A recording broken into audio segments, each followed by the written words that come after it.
Hi guys, so today mag-claim pa lang tayo dito ng Mavia natin na airdrop. And upon observation dito, nasa 20 gwei, pinaka-gas fee as of now. Isa din sa mga tips guys to claim particular airdrops or kung ano yung time na mas low yung gas fee is that weekend, no? Sometimes around 6 p.m, minsan 12 p.m, no? So 12 noon something. So as of the moment, nasa 12 p.m tayo. And sobrang baba pa lang ng gas fee right now. Try natin to i-claim. Ayan, tapos claim now. So, confirmations. As of the moment, nasa 6.28 yung pinaka-gas fee, no? So, for me, medyo mababa na yan. Set ko lang standard. Sign. Confirm. And, yun. So, gamit pala natin dito, guys, is itong Rabby wallet, no? So, you can just earn points as well dito. You can just install. Tapos dito sa Rabby Points, lagay nyo lang. For example, Crypto Fortune. No? Ito yung pinaka-code. If kaka-create nyo lang dito ng account. So, ito yung gamit ko. So, ito pending na. Wait ko na lang dito guys kasi nagbabago din yung pinaka-gas fee dito. So, normally ganun guys, no? So, sometimes weekend, 6 p.m. onwards, try to check itong pinaka-gas tracker dito. Pag below 23 is that, I think that's good to confirm. And pag weekdays naman, normally Monday, no, walang masyadong pinaka-transactions. Normally, madaling araw naman to kasi naka-UTC tayo dito. Huwag lang Martes, no.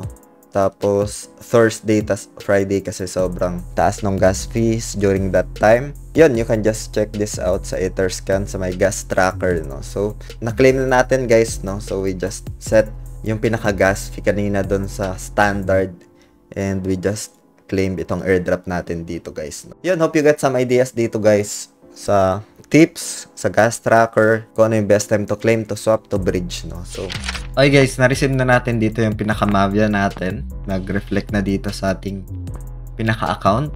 So, andito na siya, 12.5 Mavia. And as of today, it's Monday, no? So, alas 12 ito ng tanghali. Kanina medyo mababa yung gas fees, no? Nasa 19-20 lang before mag 12 noon.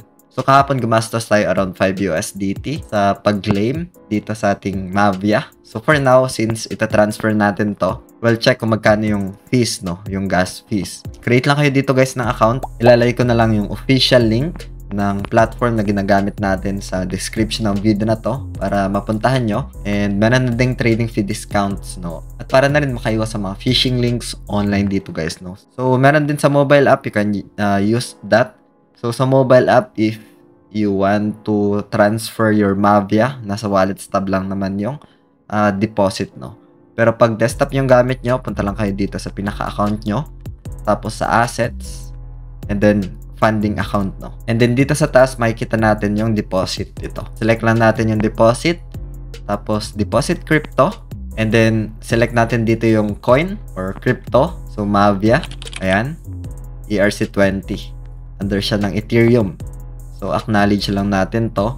Ito yung pinaka-address natin, ikakopy lang natin to. So punta tayo sa MetaMask or Rabby wallet. So, sa MetaMask naman guys, make sure you selected yung Ethereum, no? And then, pagkatapos nyan, tap send. And then, paste mo dito. And then, select mo lang dito guys, no? Kung wala dito, punta ka sa CoinGecko. And then, search mo dito yung Mavia. Ayan, select. And then, dito guys sa CoinGecko, meron tayo makikita sa baba pag scroll down natin. And then, copy lang natin tong contract address. And then, punta tayo sa MetaMask. Add tokens lang tayo dito or import tokens. Custom token. Paste natin yung contract address. Tap next. And then import, no? So, that's the time na pwede nating i-transfer itong Mavia natin. Balik lang ulit tayo dito. Copy natin siya. Then, pagkatapos nyan, send natin, no? So, send. And then, paste. And then, select natin dito yung Mavia. And then, tap max.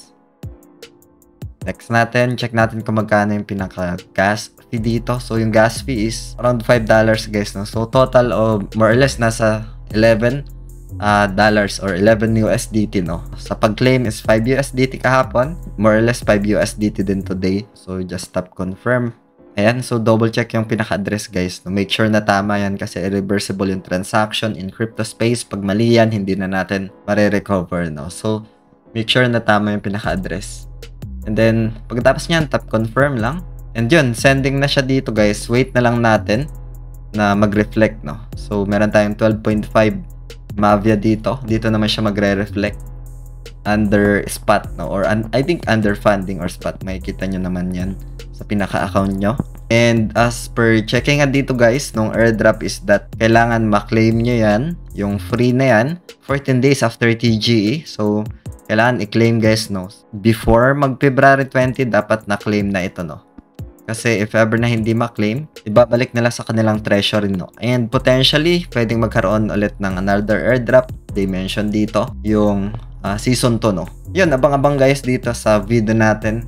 Sa mga uploads natin dito sa ating YouTube channel. Make sure to subscribe, turn all the bell icon para ma-notify kayo dito sa mga updates natin.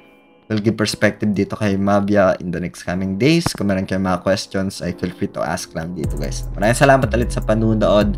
Ingat tayong lahat. Peace out. Bye for now.